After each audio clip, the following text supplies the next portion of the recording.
404, ये 404 पेज है, देखो आया ना 404, 404 page not found, 404 means page not found. इसी तरह गूगल ने भी एक एरर शो करा 404, 404 का मतलब होता है पेज नॉट फाउंड।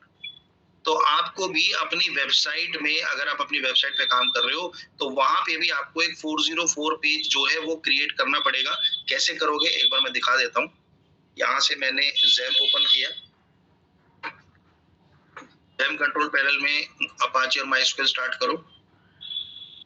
अब यहाँ से मैं अपना प्रोजेक्ट ओपन करता हूँ ट्रैवल ब्लॉग, और इसी के साथ साथ इसका एडमिन पैनल भी ओपन कर देते हैं। आपको मैं ये दिखा रहा हूँ कि 404 पेज आप कैसे क्रिएट करोगे। तो बेसिकली करना क्या चाहिए वैसे, जैसे कि ये वाली वेबसाइट है,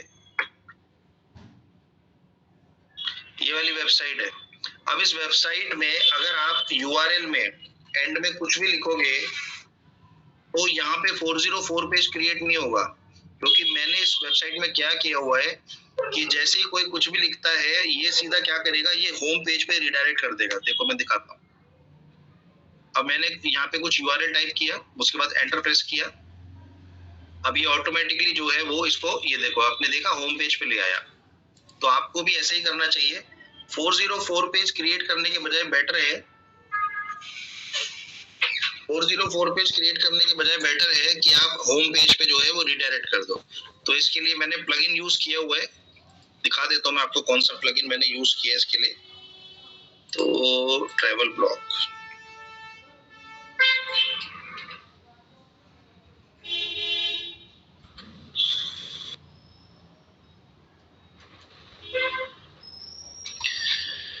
तो आप जब प्लगइन्स में जाओगे, ऐड न्यू पे क्लिक करोगे तो यहाँ पे 404 टाइप करोगे तो 404 के नाम से आपको प्लगइन्स जो है वो मिल जाएंगे, रीडायरेक्शन। तो यहाँ से आप डायरेक्ट जो है वो होम पेज पे रिडायरेक्ट करा सकते हो। तो ये वाला प्लगइन मैंने यूज किया है रिडायरेक्ट करने के लिए, कि आप होम पेज पे रिडायरेक्ट कराना चाहो ये भी कर सकते हो, और अगर आप अपना कस्टमाइज 404 पेज बनाना चाहो तो वो कैसे बनाओगे, देखो मैं यहाँ पे दिखाता हूँ। अब ये यूआरएल है, इसी के आगे मान लो मैं कुछ भी लिख देता हूँ, एंटर प्रेस किया तो यहाँ पे ये वाला पेज आ गया जो कि अभी ब्लैंक है। अब यहाँ पे आप अपना मैटर जो है वो टाइप कर सकते हो। ये पेज आपको कैसे एक्सेस होगा वो मैं दिखा रहा हूँ। अपीयरेंस में जाओ, अपीयरेंस में थीम फाइल एडिटर पे क्लिक करो,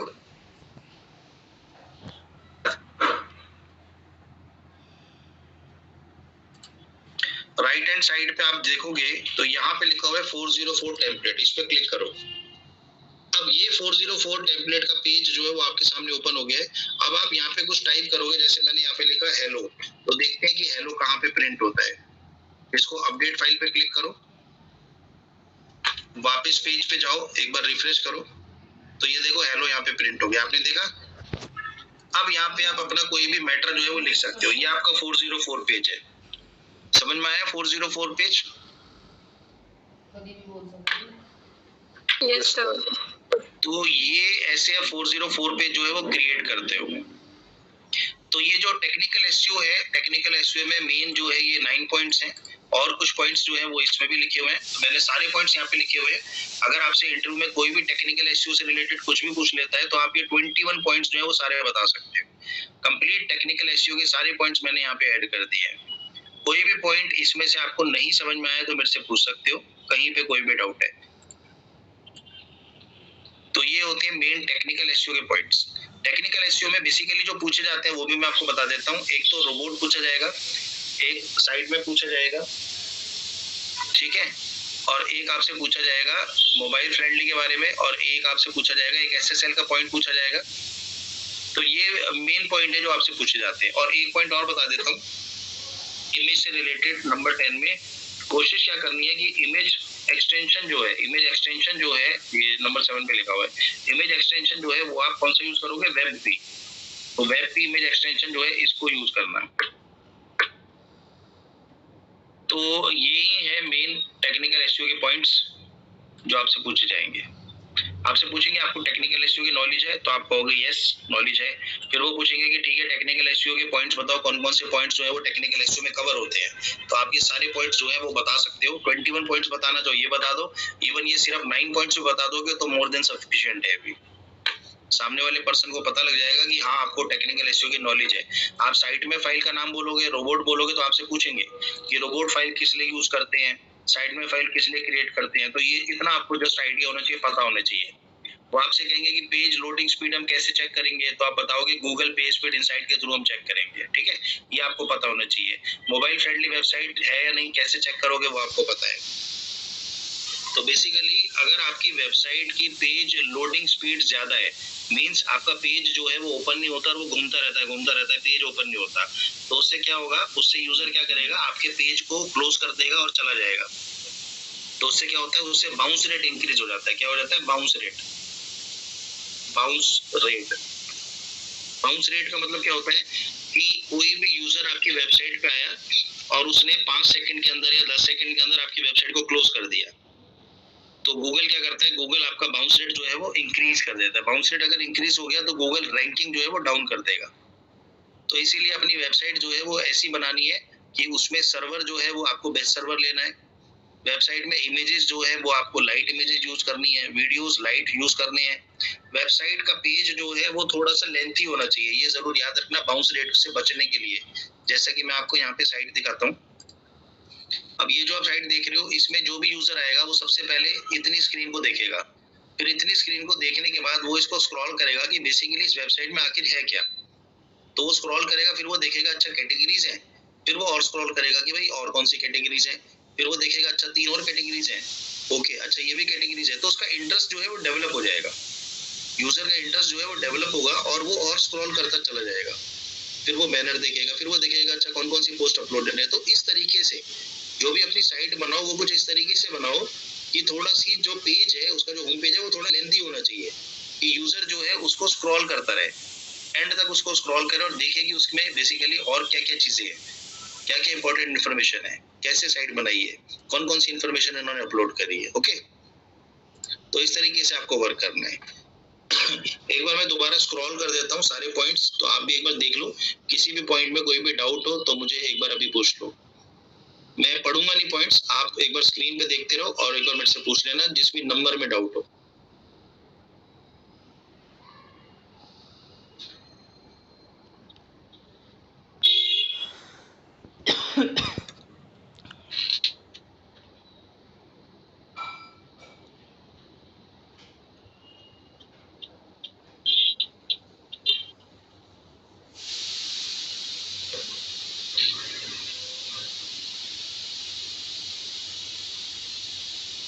ठीक है, क्लियर हो गए सारे points? Sir server response time के कैसे सही कर सकते हैं हम?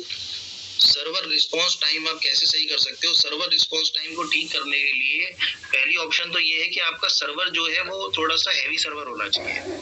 देखो मैं आपको ना एक चीज दिखाता हूँ। जब भी आप सर्वर परचेज करोगे, फर्ज करो आपने होस्टिंगर से सर्वर परचेज किया, फॉर एग्जांपल आपने होस्टिंगर की वेबसाइट ओपन करी, होस्टिंगर की वेबसाइट से आपने सर्वर परचेज किया, होस्टिंग में गए, होस्टिंग में वेब होस्टिंग पे क्लिक करा, आपके सामने होस्टिंग ऑप्शंस ओपन हो जाएंगे। देखो सिंगल वेबसाइट होस्टिंग, अगर आपकी एक ही वेबसाइट है तो आप इस पे क्लिक करोगे। Premium website hosting, premium website hosting में क्या फीचर है, देखो यहाँ पे ना फीचर्स आते हैं, 1 website 100 website, 50 GB storage, 100 GB storage, 100 GB bandwidth, unlimited bandwidth. तो यहाँ से आपको देखना पड़ेगा कि आपकी वेबसाइट का नेचर किस तरीके का है, कितनी वेबसाइट्स आप अपलोड करना चाह रहे हो, आपको कितना स्पेस की नीड है। आपको एक वेबसाइट है जिसमें सिर्फ आपको 100 GB बैंडविड्थ चाहिए तो ये सफिशिएंट है। लेकिन अगर आपको लगता है कि आपकी वेबसाइट हैवी हो गई है, स्लो हो गई है, तो नेचुरली आपको यहाँ से यहाँ पे मूव करना पड़ेगा अनलिमिटेड बैंडविड्थ में, है ना। तो ये सबसे इंपॉर्टेंट फीचर होता है सर्वर के लिए। दूसरा, मान लो आपने 100 GB बैंडविड्थ का ही सर्वर लिया हुआ है, तो उस केस में आपको क्या करना पड़ेगा, इमेजेस पे वर्क करना पड़ेगा, कि आपको अपने पेज पे, होम पेज पे इमेजेस कम यूज करनी पड़ेगी, और यूज कर रहे हो तो वेब फॉर्मेट यूज करो, टेक्स्ट का ज्यादा यूज करो, स्क्रॉलर का यूज करो, ठीक है, वीडियोस का यूज मत करो। तो ये सारी चीजें आपको मेंटेन करनी पड़ेगी। तो इस तरीके से आप सर्वर रिस्पांस टाइम जो है उसको अचीव कर सकते हो, कम कर सकते हो। तो जब भी आप परचेज करोगे होस्टिंग तो आपको ये सारे फीचर्स दिखेंगे। तो इन फीचर्स को पढ़ने के बाद जो है, जैसे सी ऑल फीचर्स पे क्लिक करो, तो इन फीचर्स को पढ़ने के बाद ही आप होस्टिंग जो है वो आप परचेज करोगे, चाहे वो GoDaddy है, होस्टिंग है, जो भी आप होस्टिंग परचेज करोगे सब में आपको फीचर्स मिलेंगे। और किसी का कोई और क्वेश्चन है? कल की क्लास जो है वो हमारी कंटेंट मार्केटिंग की क्लास होगी। कल हम कंटेंट पे वर्क करेंगे, कंटेंट मार्केटिंग क्या होता है। और फ्राइडे तो आपकी ऑफलाइन क्लास है, फ्राइडे तो आप सब सेंटर आओगे। तो चलिए फिर आज की क्लास को भी यहीं क्लोज करते हैं और फिर कल हम क्लास दोबारा कंटिन्यू करेंगे। Okay sir.